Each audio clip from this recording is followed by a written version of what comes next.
You read the headline right. In this video, I'm going to break down what's going on. How is Trump removing illegal aliens from all Section 8 rentals across the country? So I'm going to break down what's going on, fact check it, and give you a simple game plan, whether you're a landlord or a tenant investing in Section 8 rental properties, living in Section 8 rental properties, what you can do based on this information. So quick, before we get started, 90% of you watching are not subscribed. If you want fast, factual housing updates and investor playbooks, please hit the subscribe. Accredited investors, grab my LP Insider Kit. This is where you get 2 recent deal decks, my underwriting model, a passive tax playbook. In the first 50 this month, get access to our private investor briefing, and the link for that is below.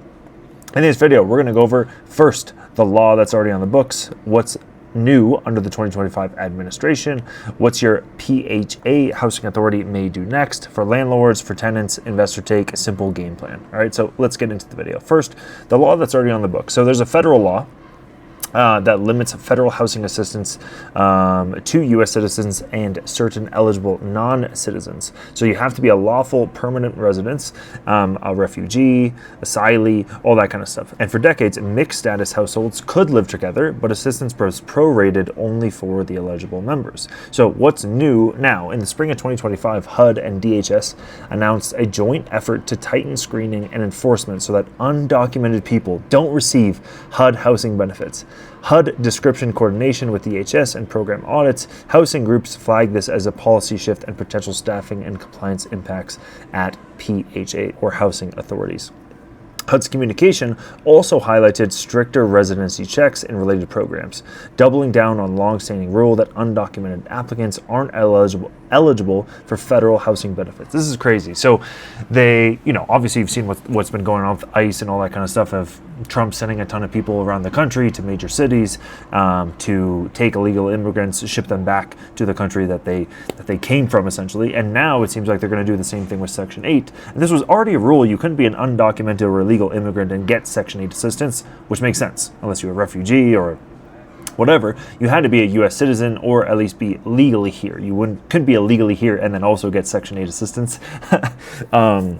But it seems like obviously they can do more cracking down of it because, like what it says up here, there sometimes could be 2 people. One person could be a U.S. citizen and one person could be a non-U.S. citizen, and they could be paying rent under the table to that resident under Section 8.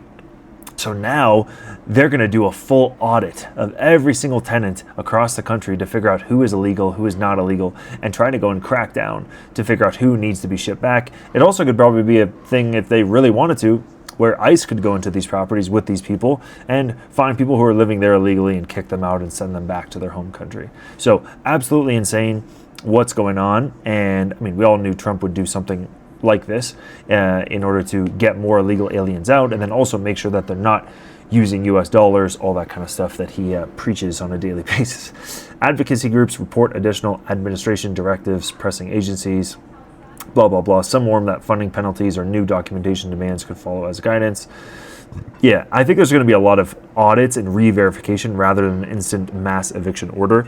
I think they're just going to go through and just re-audit every single little thing.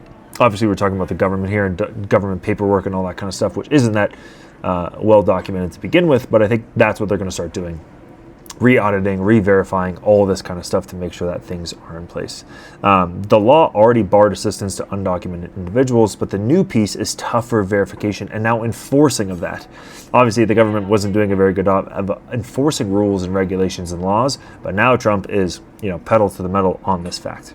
So what your housing authority may do next. So they're going to first re-verify citizenship and eligibility status, expect deadlines and a formal notice into appeal process.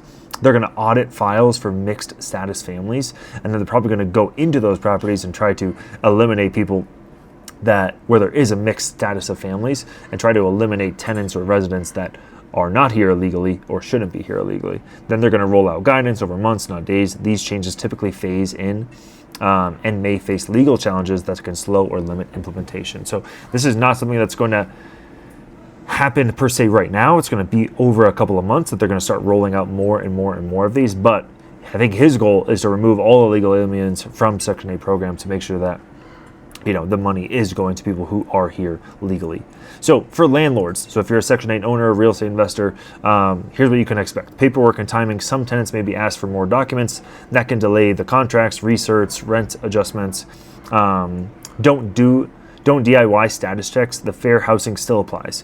You cannot screen by additional origin or perceived immigration status. Follow the rules only. So don't start asking your tenants for their social security numbers, and if they are here illegally, looking up their immigration status. Don't start doing that.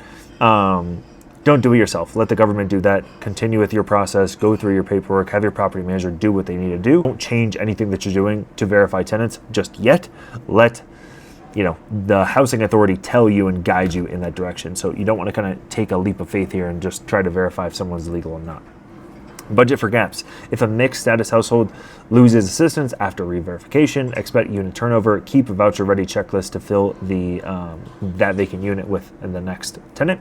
And don't panic. Ask your housing authority for their implementation timeline. If you're investing in blue states, it might be a little bit slower. Red states might be a little bit faster. So really depends on where you're investing and what's going on. It would be a good idea to reach out to your housing authority you work with to go from there.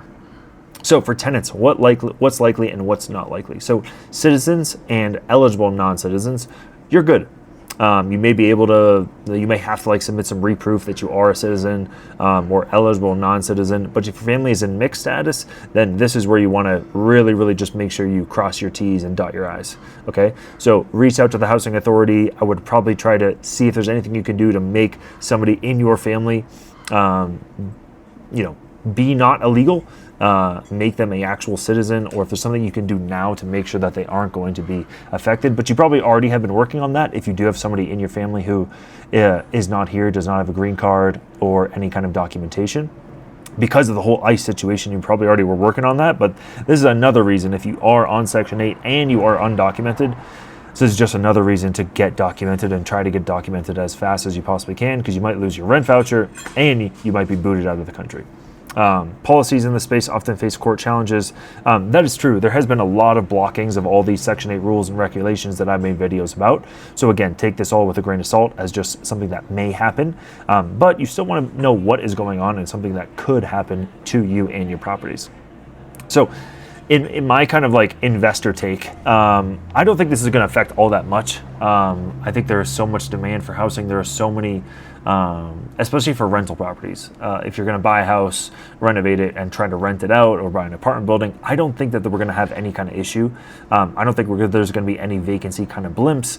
But just make sure to have a ton of tenants on the backlog just in case. It might be a good idea to go through and just look at all of your different tenants to figure out if any of them may not have submitted a social security number, may not be, may be illegal aliens and all that kind of stuff. It might be a good idea to do that just to see how much of your rent roll actually could be kicked out or kicked off of the program. So that could be something that you might want to do. Again, I think long-term demand, voucher demand remains far above supply in most metros. Any exits will likely be replaced by eligible applicants quickly. More wait lists could also open, which would allow a lot more tenants to get the vouchers that they need. Don't change any of your screening criteria as well. Just follow the fair housing laws. Make sure you're doing everything compliant, because that could really be an issue where this is a maybe happen, but you going against the fair housing laws and trying to verify if someone is illegal or not to rent to them, now you're in hot water. So simple game plan for owners and managers: email your housing authority, audit your files, buffer your turns, make sure you're still doing everything with fair housing, and then market cross PHA. If one authority slows, list with neighboring housing authorities. Voucher holders travel for available units. So hope this video was helpful for you tenants or for you investors. Thanks for watching the video. Please make sure to like and subscribe to my channel. If you are an accredited investor, you make over 200 grand a year. LP Insider Kit down below. See you on the next one.